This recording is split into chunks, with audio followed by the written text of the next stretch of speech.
ওম নমঃ শিবায়। নমস্কার, চলে এসেছি আপনাদের জন্যে আবার একটি নতুন অধ্যায়ের আলোচনা নিয়ে। আজকের আলোচ্য অধ্যায়টি হল শিবপুরাণের দ্বিতীয় সংহিতা অর্থাৎ রুদ্র সংহিতা, তারই দ্বিতীয় খণ্ড অর্থাৎ সতীখণ্ডের আলোচনা নিয়ে। কামদেবের নামসমূহের নির্দেশ, রতির সঙ্গে তার বিবাহ এবং কুমারী সন্ধ্যার চরিত্র, কুমারীকে বশিষ্ঠ মুনির চন্দ্রভাগ পর্বতে তপস্যার নিয়ম জানানো। ব্রহ্মা বললেন, মুনে, তখন আমার অভিপ্রায় সম্বন্ধে অবগত মরীচি প্রমুখ আমার পুত্র সকল মুনিগণ সেই পুরুষের সঠিক নাম রাখেন। দক্ষ প্রমুখ প্রজাপতিগণ তার মুখ দেখেই পরোক্ষে সমস্ত বৃত্তান্ত জেনে থাকার জন্য স্থান এবং পত্নী প্রদান করেন। আমার পুত্র মরীচি আদি দ্বিজগণ সেই পুরুষের নাম নিশ্চিত করে এই যুক্তিপূর্ণ কথা বলেন। ঋষি বললেন, তুমি জন্মগ্রহণ করেই আমাদের হৃদয় মথিত করেছ, তাই জগতে তুমি মন্মথ নামে বিখ্যাত হবে। মনোভব ত্রিলোকে তুমি হবে ইচ্ছানুযায়ী রূপ ধারণকারী, তোমার মতো সুন্দর কেউ নেই। সুতরাং কামরূপ হওয়ায় তুমি কাম নামেও বিখ্যাত হও। লোকেদের মদমত্ত করে দেওয়ার জন্য তোমার আরও এক নাম হবে মদন। তুমি অত্যন্ত দর্পের সঙ্গে উৎপন্ন হয়েছ, তাই দর্পক নামেও প্রসিদ্ধ হবে এবং সদর্প হওয়ায় জগতে কন্দর্প নামেও তোমার খ্যাতি হবে। সমস্ত দেবতাদের সম্মিলিত বল পরাক্রমও তোমার সমকক্ষ হবে না। সকল স্থানেই তোমার অধিকার থাকবে এবং তুমি সর্বব্যাপী হবে। যিনি আদি প্রজাপতি তিনি হলেন পুরুষ শ্রেষ্ঠ দক্ষ। তিনি তোমাকে তোমার মনের মতো পত্নী প্রদান করবেন। সেই তোমার কামিনী, তোমার অনুরাগিনী হবে। ব্রহ্মা বললেন, মুনে, আমি তখন সেখান থেকে অন্তর্হিত হলাম। তারপর দক্ষ আমার কথা স্মরণ করে কন্দর্পকে বললেন, কামদেব, আমার শরীর থেকে উৎপন্ন আমার এই দুই কন্যা সুন্দর রূপ এবং উত্তম গুণে সুশোভিত। একে তুমি তোমার পত্নী রূপে গ্রহণ করো। গুণের দৃষ্টিতে এই কন্যা সর্বোত্তভাবে তোমার উপযুক্ত। মহা তেজস্বী মনোভাব এই কন্যা সর্বদা তোমার সঙ্গে থাকবে এবং তোমার রুচির অনুগমন করবে। ধর্মত্ব এ সর্বদা তোমার অধীন থাকবে। এই কথা বলে দক্ষ নিজ শরীরের ঘর্ম থেকে প্রকটিত কন্যার রতি নামকরণ করে তাকে নিজের কাছে বসালেন এবং সংকল্পপূর্বক তাকে কন্দর্পের কাছে সমর্পণ করলেন। নারদ দক্ষের জ্যেষ্ঠ কন্যা রতি অত্যন্ত রমণীয় এবং মুনিদেরও মনোমুগ্ধকারী ছিলেন। তাকে বিবাহ করে কামদেবও অত্যন্ত প্রসন্ন হলেন। রতি নামক নিজের সুন্দরী স্ত্রীকে দেখে তার হাবভাবে অনুরঞ্জিত হয়ে কামদেব মোহিত হয়ে গেলেন। তার সেই সময় খুব বড় উৎসব হচ্ছিল, যা সকলের সুখ বৃদ্ধি করেছিল। প্রজাপতি দক্ষ এ কথা ভেবে অত্যন্ত প্রসন্ন হয়েছিলেন যে আমার কন্যা এই বিবাহে সুখী হয়েছে। কামদেবও অত্যন্ত সুখী হয়েছিলেন। তার সমস্ত দুঃখ দূর হয়েছিল। দক্ষকন্যা রতিও কামদেবকে পেয়ে অত্যন্ত প্রসন্ন হয়েছিলেন। সায়ংকালে মনোহারিণী বিদ্যুৎ মালার সঙ্গে মেঘ যেমন শোভা পায়, তেমনি রতির সঙ্গে প্রিয়ভাষী কামদেবও অত্যন্ত সুন্দরভাবে শোভা পেতেন। এইভাবে রতির প্রতি অত্যন্ত মোহযুক্ত রতিপতি কামদেব রতিকে এইভাবে হৃদয়ের সিংহাসনে বসিয়েছিলেন। যেমন যোগী পুরুষ হৃদয়ে যোগবিদ্যা ধারণ করেন, পূর্ণ চন্দ্রমুখী রতিও তাকে শ্রেষ্ঠ পতিরূপে লাভ করে তেমনি সুশোভিত হলেন। যেমন শ্রীহরিকে পেয়ে পূর্ণ চন্দ্রাননা লক্ষ্মী শোভা পান। সুতদেব বললেন, ব্রহ্মার এই বর্ণনা শুনে মুনিশ্রেষ্ঠ নারদ মনে মনে অত্যন্ত প্রসন্ন হয়ে ভগবান শঙ্করকে স্মরণ করে হর্ষপূর্বক বললেন, মহাভাগ বিষ্ণু শিষ্য মহামাতে ভিরাথ, আপনি চন্দ্রমৌলি শিবের এই অদ্ভুত লীলা জানালেন। এখন আমি জানতে চাই যে বিবাহের পরে কামদেব যখন সানন্দে স্বস্থানে গমন করলেন, দক্ষ নিজ গৃহে গেলেন এবং আপনি ও আপনার মানসপুত্র নিজ নিজ ধামে চলে গেলেন, তখন পিতৃপুরুষদের উৎপন্নকারী ব্রহ্মকুমারী সন্ধ্যা কোথায় গেলেন? তিনি কি করলেন এবং কোন পুরুষের সঙ্গে তার বিবাহ হয়? সন্ধ্যার সব চরিত্র আমাকে বিশেষ করে বলুন। ব্রহ্মা বললেন, মুনে, সন্ধ্যার সেই সমস্ত শুভ চরিত্র শোনো, যা শুনলে সকল নারী চিরকালের মতো সতী সাধবী হতে পারেন। সেই সন্ধ্যা যে প্রথমেই আমার মানসকন্যা ছিল, তপস্যা করে শরীর ত্যাগ করে মুনিশ্রেষ্ঠ মেধাতিথির বুদ্ধিমতী কন্যা হয়ে অরুন্ধতী নামে বিখ্যাত হন। উত্তম ব্রত পালনকারী সেই দেবী ব্রহ্মা বিষ্ণু ও মহেশ্বরের কথায় শ্রেষ্ঠ ব্রতধারী বশিষ্ঠকে নিজ পতিরূপে নির্বাচন করেন। সেই সৌম্য স্বরূপ সম্পন্না দেবী সকলের বন্দনীয়া, পূজনীয়া ও শ্রেষ্ঠ পতিব্রতা রূপে বিখ্যাত। নারদ জিজ্ঞেস করলেন, ভগবান, সন্ধ্যা কিভাবে, কিসের জন্য এবং কোথায় তপস্যা করেন?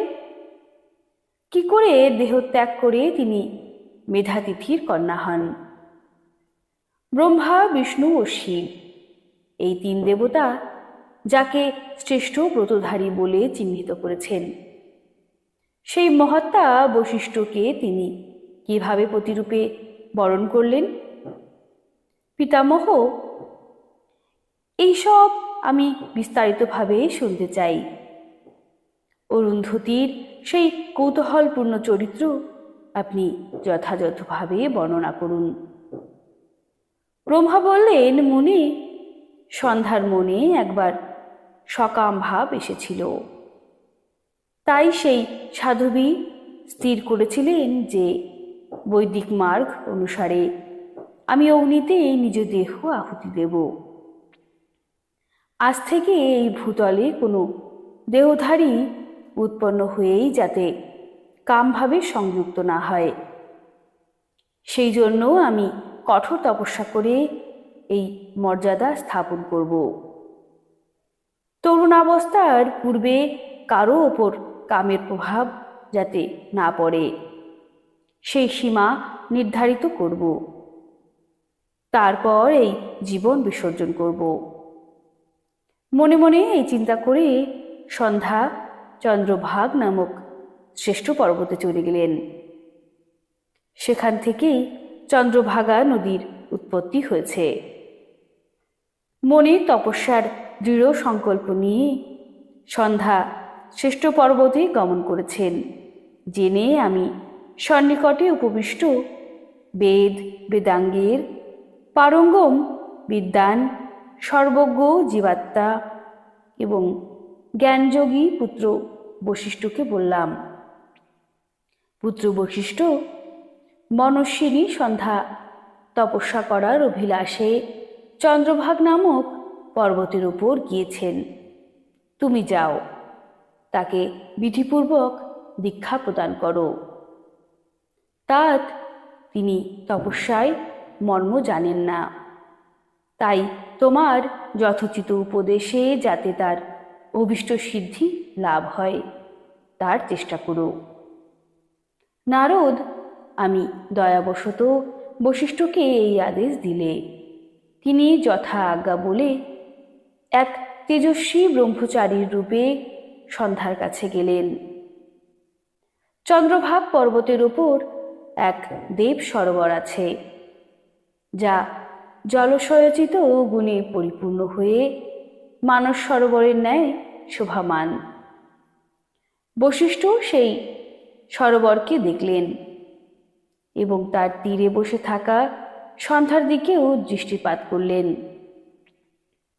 পদ্ম দ্বারা আলোকিত সেই সরোবর তীরে উপবিষ্ট সন্ধ্যার দ্বারা উপলক্ষিত হয়ে এমন সুশোভিত হচ্ছিল যেন প্রদোষকালে উদিত চন্দ্র নক্ষত্রযুক্ত আকাশে শোভা পাচ্ছে। সুন্দর ভাবযুক্ত সন্ধ্যাকে সেইখানে বসে থাকতে দেখে মুনি কৌতূহলপূর্বক বৃহল্লোহিত নামক সেই সরোবরকে ভালোভাবে দেখলেন। সেই পর্বতের শিখর থেকে দক্ষিণ সমুদ্রের দিকে প্রবাহিত চন্দ্রভাগা নদীও তিনি দর্শন করলেন। গঙ্গা যেমন হিমালয় থেকে উৎপন্ন হয়ে সমুদ্রের দিকে যায়, তেমনি চন্দ্রভাগের পশ্চিম শিখর ভেদ করে সেই নদী সমুদ্রের দিকে যাচ্ছিল। চন্দ্রভাগ পর্বতের ওই বৃহল্লোহিত সরোবরের তীরে উপবিষ্টা সন্ধ্যাকে দেখে বশিষ্ঠ সম্মানপূর্বক তাকে জিজ্ঞাসা করলেন। বশিষ্ঠ বললেন, ভদ্রে, তুমি এই নির্জন পর্বতে কেন এসেছ? তুমি কার কন্যা? আর এখানে আগমনের কি উদ্দেশ্য? আমি সব কথা শুনতে চাই। যদি লুকবার মতো কিছু না থাকে তাহলে বলো। মহাত্মা বশিষ্ঠের কথা শুনে সন্ধ্যা মহাত্মার দিকে তাকালেন। তিনি তার তেজে প্রজ্বলিত অগ্নির ন্যায় প্রকাশিত হচ্ছিল। তাকে দেখে মনে হচ্ছিল ও যেন ব্রহ্মচর্য দেহ ধারণ করে উপস্থিত হয়েছেন। তার মস্তকের জটা সুন্দরভাবে শোভা পাচ্ছিল। সন্ধ্যা সেই তপস্বীকে সম্মানপূর্বক প্রণাম করে বললেন। সন্ধ্যা বললেন, ব্রাহ্মণ, আমি ব্রহ্মার কন্যা। আমার নাম সন্ধ্যা। আমি তপস্যা করার জন্য এই নির্জন পর্বতে এসেছি। যদি আপনি আমাকে উপদেশ দেওয়া উচিত মনে করেন তাহলে আপনি আমাকে তপস্যার মর্ম বলুন। আমি তাই করতে চাই।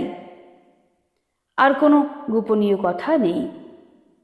আমি তপস্যার মর্ম তার বিধি না জেনেই এই তপবনে এসে গেছি। তাই চিন্তায় শুষ্ক হচ্ছিলাম এবং হৃদয় কম্পিত হচ্ছিল। সন্ধ্যার কথা শুনে ব্রহ্মবেত্তাদের মধ্যে শ্রেষ্ঠ বশিষ্ঠ, যিনি নিজে সমস্ত কর্মের জ্ঞাতা, তাকে আর কিছু জিজ্ঞাসা করলেন না। সন্ধ্যা মনে মনে তপস্যার সিদ্ধান্ত নিয়েছিলেন এবং তার জন্য নিজেই অত্যন্ত উদ্যমী হয়েছিলেন। তখন বশিষ্ঠ মনে মনে ভক্তবৎসল ভগবান শঙ্করকে স্মরণ করে তাকে বললেন। বশিষ্ঠ বললেন, শোভাননে, যিনি সব থেকে মহান এবং উৎকৃষ্ট তেজ, যা উত্তম ও মহান তপস্যা, যিনি সকলের পরমারাধ্য পরমাত্মা, সেই ভগবান শম্ভুকে তুমি হৃদয় ধারণ করো, যিনি একাকী ধর্ম, অর্থ, কাম, মোক্ষের আদি কারণ। সেই ত্রিলোকের আদি স্রষ্টা অদ্বিতীয় পুরুষোত্তম শিবের ভজনা করো। পরে বলা মন্ত্র দ্বারা দেবেশ্বর শম্ভুর আরাধনা করো। তাতে তুমি যে সব কিছু পাবে, এতে কোনো সংশয় নেই। ওং নমঃ শঙ্করায় ওম। এই মন্ত্র নিরন্তর জপ করতে করতে মৌন তপস্যার আরম্ভ করো এবং যে নিয়ম বলছি তা শোনো। তোমাকে মৌনাবস্থাতেই স্নান করতে হবে। মৌন লম্বন পূর্বকই মহাদেবের পূজা করতে হবে। প্রথমে দুবার ষষ্ঠকালে তুমি শুধুমাত্র পূর্ণ মাত্রায় জলপান করতে পারো, আর তৃতীয়বারের ষষ্ঠকাল উপস্থিত হলে তুমি উপবাস করবে। এইভাবে সমাপ্তি পর্যন্ত ষষ্ঠকালে জলাহার এবং উপবাস চলতে থাকবে। দেবী এইভাবে করা মৌন তপস্যা ব্রহ্মচর্যের ফল প্রদানকারী এবং সম্পূর্ণ অভীষ্ট মনোরথ পূরণকারী হয়। এটি সত্য সত্য, এতে কোনো সংশয় নেই। নিজের চিত্তে এরূপ শুভ উদ্দেশ্য নিয়ে ইচ্ছা অনুসারে শঙ্করের চিন্তা করো। তিনি প্রসন্ন হলে তোমাকে অবশ্যই অভীষ্ট ফল প্রদান করবেন। এইভাবে সন্ধ্যাকে তপস্যা করার নিয়ম উপদেশ করে মুনিবার বশিষ্ঠ যথোচিতভাবে তার কাছ থেকে বিদায় গ্রহণ করে সেখান থেকে অন্তর্হিত হলেন। এই কথার মধ্যে দিয়েই আজকের এই আলোচনা এখানে সমাপ্ত হলো এবং আমরা পরবর্তী পাঠে এর পরের কাহিনী জানতে পারব। আর তার জন্যে আপনাদের পরের ভিডিওটিও কিন্তু অবশ্যই শুনতে হবে। আপনারা যদি পাশে না থাকেন তাহলে কিভাবেই এই আলোচনা এগিয়ে নিয়ে যাব বলুন তো? যদি ভিডিওটি ভালো লাগে অবশ্যই একটি লাইক করবেন আর ভিডিওটিকে অনেক বেশি করে শেয়ার করবেন, যাতে আরও সবাই এই ধর্মমূলক আলোচনা জানতে পারে এবং সচেতন হতে পারে আমাদের এই সনাতন ধর্মের প্রতি। আজকের মতো আসি, ভালো থাকবেন। হর হর মহাদেব।